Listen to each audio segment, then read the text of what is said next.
Alors, c'est parti. Aujourd'hui, on s'attaque à un vrai défi entrepreneurial, le décortiquage d'un plan d'action extrêmement pragmatique, direct et fondé sur des données chiffrées précises. L'objectif, lancer une exploitation avicole très rentable de 500 poulets de chair en Afrique de l'Ouest, avec une limite de capital stricte et absolue de 500 000 FCFA. On va laisser la grande théorie de côté pour se concentrer sur la pure rigueur entrepreneuriale.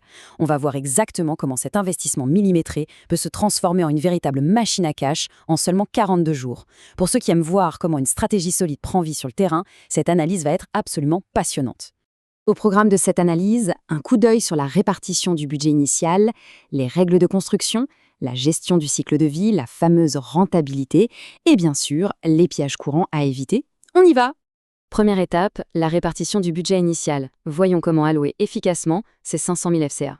C'est là que les choses sérieuses commencent. Démarrer avec un capital plafonné exige une discipline de fer. Aucune place pour le gaspillage. Si on regarde la ligne de construction, 120 000 FCFA, on pourrait se dire que c'est impossible de bâtir toute une infrastructure pour ce prix-là, non? Eh bien, l'astuce, c'est le 100% local. On utilise du bambou, du banco, de la tôle de récupération.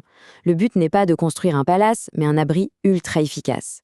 Ensuite, la plus grosse part du gâteau, ce sont les pousses en un jour à 200 000 FCFA.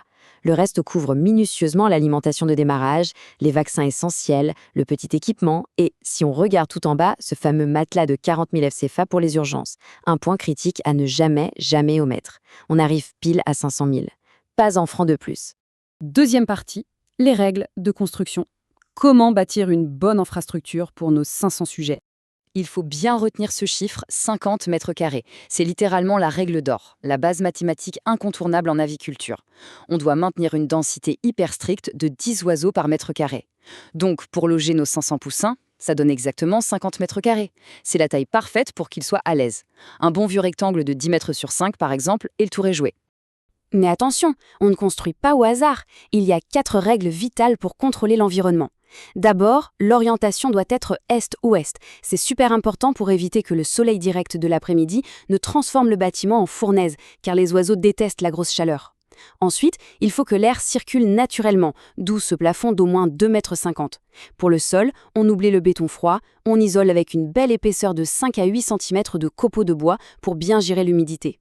Et enfin, le cœur du système, une zone de chauffage irréprochable. Sans une chaleur stable les premiers jours, tout l'investissement s'effondre. Ce qui nous amène à la troisième partie, la gestion du cycle de vie, ou comment gérer ce fameux sprint de 42 jours. Une fois le bâtiment debout et les poussins installés, on lance le chrono. Ce n'est pas un marathon, c'est un sprint métabolique ultra surveillé. De la naissance au jour 21, c'est le démarrage. Les poussins sont très vulnérables. On les maintient bien au chaud, entre 32 et 35 degrés, avec un aliment dopé à 22% de protéines pour faire littéralement exploser leur croissance. C'est aussi là qu'on gère les vaccins. Bim, du jour 22 au jour 35, phase de croissance. Ils s'autorégulent, donc on coupe le chauffage, on passe à 20% de protéines et on surveille la balance. Et enfin, le sprint final, les jours 36 à 42. On réduit encore les protéines à 18% et on prépare la qualité de la viande avec un jeûne strict de 6 heures juste avant l'abattage. Chaque jour compte. Évidemment, on travaille avec le vivant, donc il y a des risques. Notre grand objectif, c'est 95% de survie. Ça veut dire qu'on accepte au maximum une mortalité de 5%, soit 25 oiseaux sur les 500. C'est triste, mais c'est statistiquement prévu dans le modèle. Par contre, si on dépasse ces 5%, là, c'est l'alarme rouge totale. Ce n'est plus normal, c'est le signe d'un gros problème sanitaire ou environnemental, et il faut réagir à la seconde. Quatrième partie, celle qu'on attend tous, l'analyse de rentabilité et le retour sur investissement. C'est ici que l'économie du projet se dévoile, et c'est fascinant. Imaginons qu'on vende nos 475 survivants, qui pèsent en moyenne 2 kg chacun, à 1500 FCFA le kilo. Ça nous fait un sacré chiffre d'affaires, 1 425 000 FCFA. Là-dessus, on retire les charges, avec en énorme première ligne l'alimentation, qui engloutit 580 000 FCFA. On obtient un résultat brut de 590 000 FCFA. Mais attendez, le plus beau, c'est qu'on utilise cet argent pour rembourser intégralement les coûts de construction dès la fin de ce tout premier cycle. L'infrastructure est remboursée à 100%, il reste même un petit bénéfice net de 90 000 FCFA dans la poche. Et c'est précisément là que l'effet de levier s'active. Le cycle 1 a fait le sale boulot, il a remboursé la dette technique. Mais dès le cycle 2, la magie opère. Le bâtiment est payé, il est là, donc le résultat brut de 590 000 FCFA se transforme intégralement en bénéfice net, pur. 590 000 FCF de profit renouvelable tous les 42 jours. C'est à ce moment précis que l'exploitation se transforme en une machine ultra rentable. Et si on projette ça sur une année entière? Avec le temps de nettoyer le bâtiment entre chaque lot, on tourne facilement à 7 cycles par an. 7 cycles qui génèrent 590 000 FCFA de profit chacun, on crève le plafond des 4 millions d'FCFA de bénéfices nets annuels. Un retour sur investissement juste incroyable en partant d'une petite somme de 500 000 FCFA. C'est vraiment la puissance de l'agro-industrie à cycle court. Enfin, 5e partie, les pièges courants. Voyons comment atténuer les risques de l'opération. Il ne faut pas s'y tromper, l'aviculture ne pardonne aucune négligence. Il y a 3 erreurs fatales qui peuvent tout ruiner. L'erreur numéro 1, c'est de vouloir faire des petites économies en sautant les vaccins. Une maladie comme Newcastle, ça n'a aucune pitié, ça peut détruire 100% de l'élevage en quelques jours. L'erreur numéro 2, c'est l'alimentation.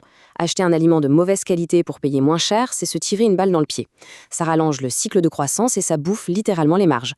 Et puis l'erreur numéro 3, attendre le jour 42 pour chercher des clients. C'est suicidaire. Il faut démarcher les hôtels et les restaurants dès que les poussins arrivent. Sinon, on doit brader les prix ou pire, continuer à nourrir des poulets invendus à perte.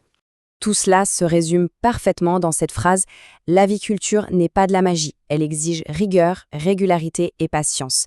Ce n'est pas une méthode miracle pour faire de l'argent facile, c'est une véritable science biologique qui demande une discipline mathématique et une assiduité militaire tous les jours, cycle après cycle. » Eh bien voilà, le capital est décortiqué, le bâtiment est pensé, le calendrier biologique est tracé et la viabilité financière est prouvée. La question finale qui s'impose naturellement, c'est celle-ci. Maintenant que la solidité de ce plan à 500 000 FCFA est démontrée sur le papier, quelle est la prochaine étape immédiate pour un entrepreneur? Comment aller sécuriser dès aujourd'hui ce premier terrain de 50 mètres carrés? Car comprendre la théorie, c'est bien, mais la véritable aventure entrepreneuriale, elle ne commence que lorsqu'on passe à l'action sur le terrain.